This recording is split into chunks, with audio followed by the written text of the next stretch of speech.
Hola, hola, bienvenidos a una nueva clase virtual de Aprender, el canal número 1 del derecho en el mundo hispano.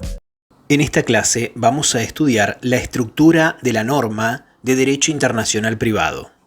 Pero antes de comenzar, quiero contarte que en la descripción de este video y en el primer comentario te dejo un link para que puedas encontrar el curso completo de Derecho Internacional Privado. También vas a encontrar miles de tutorías gratuitas sobre toda la carrera. Lo único que te pido es que si este video te gustó, te suscribas a este canal y nos ayudes con un like. Ahora sí, sin más dilaciones, vayamos a la clase de hoy. El derecho internacional privado utiliza normas de colisión o normas indirectas. Y para poder comprender qué es una norma indirecta, primero debemos saber qué es una norma directa. Y una norma jurídica directa nos indica que cuando se produce un hecho, se da una determinada consecuencia.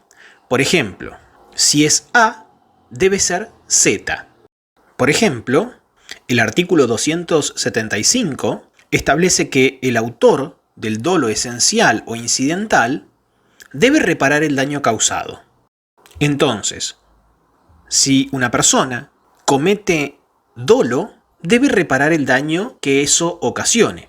Lo vemos mucho más claramente en el ámbito del derecho penal, por ejemplo, porque el artículo 79 establece que el que matare a otro será condenado a una pena de reclusión o prisión de 8 a 25 años. Entonces, como pueden ver, la apreciación de la realización de la condición y la consecuencia pertenecen al mismo ordenamiento jurídico.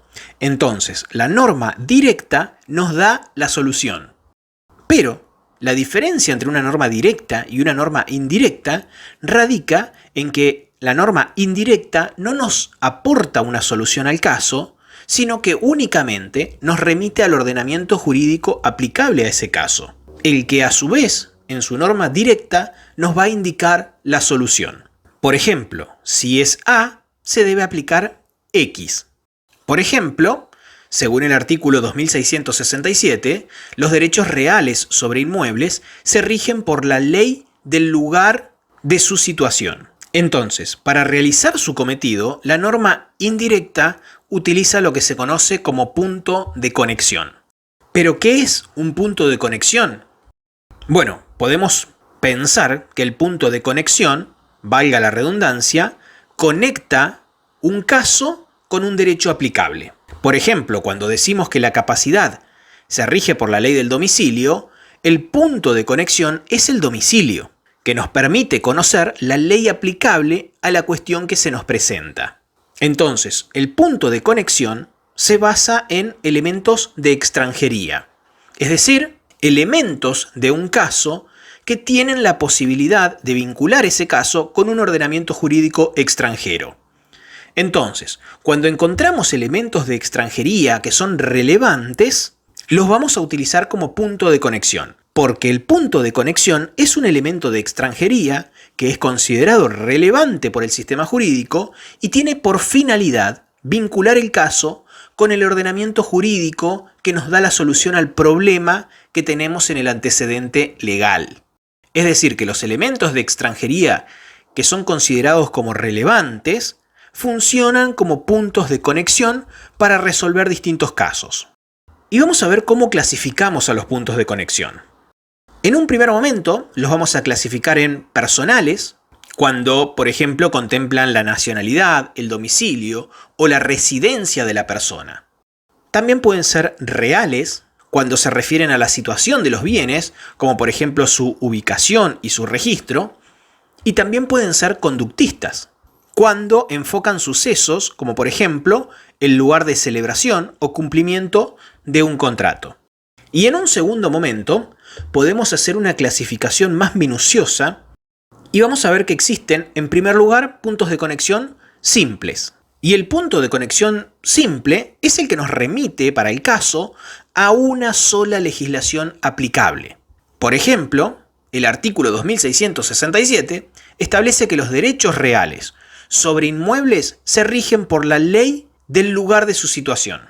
Es decir, que en este caso el punto de conexión es uno solo. Para nuestro ordenamiento, los derechos reales sobre inmuebles se rigen por la ley del lugar donde están situados. Ahora bien, también vamos a encontrar que los puntos de conexión pueden ser múltiples.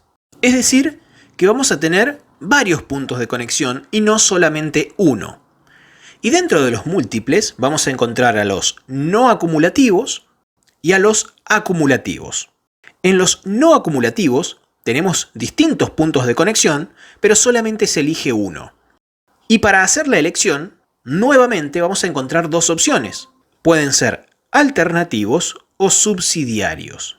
En el caso de los alternativos, el criterio es uno u otro, y se puede priorizar cualquiera de los puntos de conexión posible. Por ejemplo, el artículo 2630 establece que el derecho a alimentos se rige por el derecho del domicilio del acreedor o del deudor alimentario, el que a juicio de la autoridad competente resulte más favorable al interés del acreedor alimentario.